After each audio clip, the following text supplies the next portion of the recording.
Assalamualaikum warahmatullahi. Anda bersama dengan saya, pengacara anda. Jadi untuk hari ini saya ingin menceritakan satu produk keluaran daripada China, merupakan satu kebanggaan sebenarnya. Yang mana untuk hari ini saya akan berceritakan tentang satu motor skuter memang sesuai untuk digunakan kepada semua jenis masyarakat, iaitu Blue Shark R1.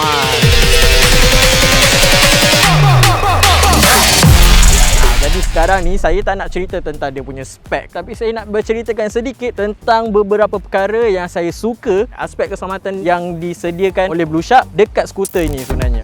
Untuk motor skuter Blue Shark R1 ni, dia menyediakan kamera depan, kamera belakang. Setiap kali bila kita berjalan, dia akan record footage tu dan akan connectkan dekat dalam kita punya apps untuk Blue Shark lah. So basically itu yang sangat membantu sebenarnya, bila kita boleh monitor motor kita daripada apps Blue Shark itu sendiri. Kat situlah kita boleh tahu dekat mana motor kita berada dalam keadaan apa, dan kita pun boleh tengok footage kalau ada orang datang tengok motor kita. Kita boleh mencegah daripada motor ini senang untuk dicuri. Disebabkan motor skuter ini dia adalah fully electric, digital lah orang kata, tak ada gunakan bahan pembakar ke apa kan. Jadi kita tak perlu nak risau akan perkara lain, mungkin takut dia terlalu panas ke apa, sebab even bateri dia sendiri pun dia menggunakan bahan aluminium yang memang kalis api. Itu adalah satu perkara yang bagi saya bagus, dan dia pun tidaklah orang kata macam terlalu menyusahkan untuk kita. Dan lagi-lagi mungkin orang perempuan lah, macam mungkin takut overthinking kan, oh saya tak boleh itu, saya tak boleh ini, takut nanti terbakar ke apa. Tak ada.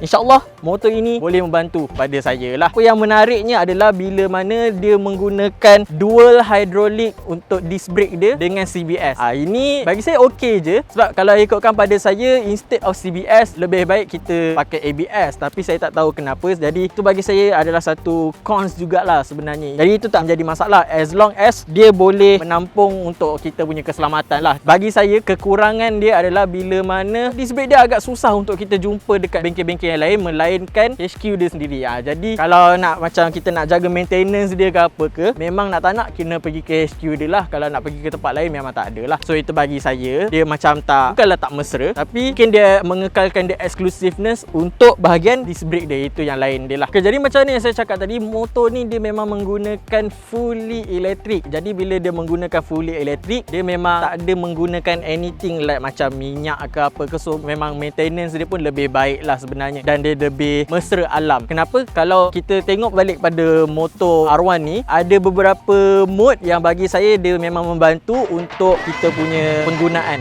seharian kita, sebab dia ada sediakan dalam 4 mode, iaitu satunya ada eco mode, kita ada comfort mode, sports mode, dan lagi satu adalah turbo mode. Since motor ni dia memang menggunakan fully electric, jadi dia tak ada enjin. Bila tak ada enjin, dia tak ada bunyi motor lah, macam brum brum brum, tak ada. Okay. Jadi bila tak ada bunyi itu, sebenarnya sedikit sebanyak membuatkan orang rasa risau. Yalah, takut kalau kita bawa dekat atas jalan raya, bunyi vroom pun tak ada, macam mana orang nak tahu kita ada dekat belakang dia ke kat depan dia kan? Orang tak perasan nanti sebab motor dia terlalu senyap. Tapi apa inisiatif yang dilakukan oleh Blue Shark adalah dia menyediakan satu bunyi, iaitu yang dipanggil sebagai virtual vroom, supaya motor ini adalah juga bunyi motornya, walaupun bunyi dia macam bunyi komputer. Saya tak berapa berkenan sangat dengan bunyi motor ni, sebab bunyi dia agak kartun dan macam komputer sangat sebenarnya. At least sedikit sebanyak dia membantulah orang boleh dengar, adalah rasa membawa skuter itu sendiri macam tu. Saya sebenarnya sangat tertarik dengan design untuk skuter R1 ni, sebab dia tak terlalu heavy, tak terlalu crowded, dan dia just simple as dimple lah kata warna macam tu kan. Tahu lah, mungkin kalau Blue Shark ambil inspirasi daripada Vespa ke apa ke, tapi apa yang saya boleh katakan, ianya menjadi nak dibandingkan dengan Vespa, dengan R1, dia macam seakan-akan, tapi tak adalah macam sama, dia cuma seakan-akan saja, dah buat rasa-rasa lah kata. Motor skuter Blue Shark R1 ni pun dia pernah memenangi untuk Good Design Award pada tahun 2020. Wow. Sebab tu setiap kali kalau orang tengok design dia, memang beginilah orang kata.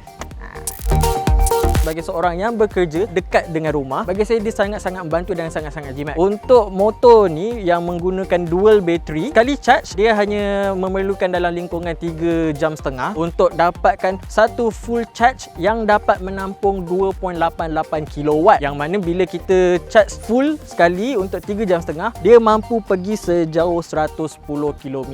Jadi itu bagi saya sebenarnya jimat lah. Nak dibandingkan dengan motor-motor yang lain, kalau saya rasa mungkin kalau untuk satu minggu mungkin dia akan keluarkan duit sebanyak RM6 untuk pergi kerja setiap minggu. Tapi untuk yang skuter ni, apa yang saya difahamkan, untuk sekali charge, full charge untuk dua-dua bateri, penggunaan bil elektrik hanyalah dalam lingkungan RM1 sahaja. Jadi bagi saya itu adalah satu penjimatan yang sangat baik lah. Cuma bagi saya apa yang menjadi kekurangannya adalah saya tak boleh bawa motor ni terlalu jauh, sebab motor ni memang khas dicipta untuk short distance saja. Kiranya macam abah-abah nak pergi surau ke, adik-adik nak pergi belajar ke, ataupun orang-orang yang bekerja berdekatan dengan rumah ke, dia akan lebih jimat lah. Kalau nak pergi yang jauh-jauh akan banyak pakai kuasa bateri tu sendiri, yang mungkin orang kata apa, daripada Cyberjaya ke Shah Alam tu mungkin akan pakai dalam separuh bateri tu sendiri. Tapi at least dia still lagi akan bergantung kepada cara pembawaan atau penggunaan owner tu sendirilah. Kalau owner tu memang bawa macam nak gila, so memang dia akan lebih drain lah motor tu nanti. Sebab tu adanya wujudnya 4 mode yang saya beritahu tadi lah, iaitu Eco, Comfort, Sports dan Turbo. Jadi yang lebih menjimatkan adalah Eco dan Comfort lah sebenarnya. Jadi itu yang bagi saya ada beberapa kekurangan, dan lagi satu kekurangan yang saya rasa adalah daripada segi bateri itu sendiri, yang mana bagi saya bateri itu berat lah. At least insyaAllah lah kalau lelaki yang macam saya ni bolehlah nak angkat lagi.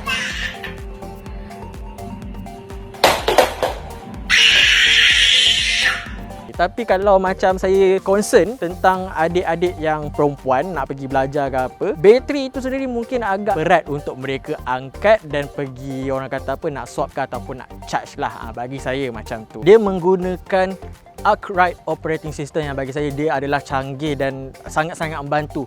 Dengan Arkwright operating system ni, dia telah menjadi otak kepada motor ni dan juga tunjak utama kepada skuter ni sebenarnya. Dengan Arkwright operating system ni lah saya boleh ketahui skuter ni memerlukan maintenance untuk bahagian dalaman ke, dia akan keluarkan status motor ni, malah dia boleh menilai keadaan bateri kita sama ada berada dalam keadaan baik ataupun tidak. Dan bagi saya itu adalah sangat-sangat bantu, sebab kadang-kadang kita tak tahu bila motor kita ni nak kena buat maintenance, motor kita ni masih okey ke tak, baik ke tak kan. Jadi dia sangat membantu. Dan bukan tu saja, kita boleh connect internet. Daripada situ kita boleh kawal motor kita hanya menggunakan telefon bimbit sahaja. Lebih mudah, tak terlalu complicated, senang. Apa lagi yang saya rasa macam saya nak mempertikaikan lagi, sebab daripada telefon saja yang hari-hari kita guna tu, saya dah boleh tahu tentang keadaan motor saya ni daripada situ. Jadi ini lebih mudah dan lebih membantu. Malah untuk feature-feature yang lain, macam daripada segi device recorder, daripada segi orang kata apa, macam nak buka ataupun nak turn on kita punya motor ni pun boleh jadi daripada kita punya apps itu sendiri.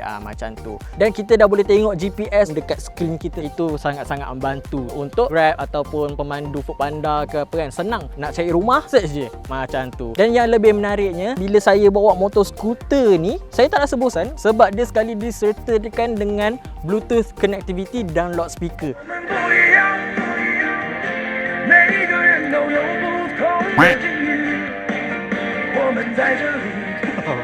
Itu yang bagi saya sebenarnya dia sangat-sangat menarik lah bila adanya benda ni. Yelah kalau macam motor lain ke apa kan, kita bawa dengar bunyi motor je lah. Yang orang bawa kereta apa semua, dapatlah dengar lagu ke apa. Tapi dekat sini kita boleh dengar lagu dan juga kita boleh bercakap dengan orang melalui Bluetooth connectivity ni sebenarnya. Jadi menarik lah sebenarnya. Dan saya sangat-sangat berkenan dengan features yang disediakan oleh Blue Shark sebenarnya. Secara kesimpulannya, apa yang saya boleh katakan tentang motor skuter Blue Shark R1 ini, saya sangat-sangat berpuas hatilah sebenarnya untuk orang-orang yang seperti saya yang mungkin tidaklah macam menitik beratkan tentang short distance ataupun long distance itu sendiri. Tapi sebenarnya ianya memberikan kelebihan yang lebih banyak kepada mereka yang ingin menggunakan motor skuter ini untuk short distance, dan ianya lebih baiklah. Untuk long distance pun boleh, cuma bila kita kena faham motor ini height kelajuannya adalah 80 km sahaja. Walaupun 80 km per jam untuk kelajuan motor ini. Motor ini sebenarnya dia mempunyai 201 Nm torque. Kepecutan dia tu sendirilah. Jadi walaupun dia agak perlahan, tapi dia sedikit juga sebenarnya membantu untuk memecut. Tapi saya memang tak suggestkan kepada mereka yang mungkin lebih suka untuk ada satu motor yang lebih laju dan dia orang kata apa, macam mementingkan kelajuan itulah sebenarnya. Sebab memang motor ni dia sebenarnya lebih santai. Itulah kekurangan yang ada pada motor skuter ni. Dia okey, cuma tak laju saja. Yang bawa pun memang dalam 80 km saja dekat highway. So kalau macam tiba-tiba ada orang datang pecut tu, janganlah marah pula orang pecut tu, sedar diri sikit. Mereka yang mungkin tertanya-tanya lah kan, berapa harga skuter ni sebenarnya. Untuk motor skuter R1 Lite, dia hanyalah dalam lingkungan 7,000 lebih sahaja. Harga untuk motor skuter Blue Shark R1 adalah dalam lingkungan 9390. Itu pun merupakan satu bagi saya kekurangan kerana harga yang diberikan tidak sekali dengan bateri. Kalau diincludekan dengan bateri, dia akan boleh mencecah sehingga lingkungan 12,000 ke 14,000 juga sebenarnya. Jadi selesai sudah video kita pada hari ini. Ingin saya ingatkan kepada anda semua, apa yang telah dinyatakan di dalam video ini adalah fully pendapat daripada saya sendiri. Jadi mungkin ada sesetengah orang tu yang tak berapa nak setuju dengan apa yang saya cuba sampaikan. Yang ada pendapat tersendiri, boleh nyatakan pendapat anda di ruangan komen di bawah. Jadi itu saja daripada saya. Semoga kita berjumpa lagi dan jangan lupa untuk like, subscribe dan sharekan video ini kepada rakan-rakan untuk mengetahui lebih lanjut tentang skuter Blue Shark R1. Jadi itu saja daripada saya. Semoga kita berjumpa lagi untuk video review yang akan datang. Bye bye. Assalamualaikum.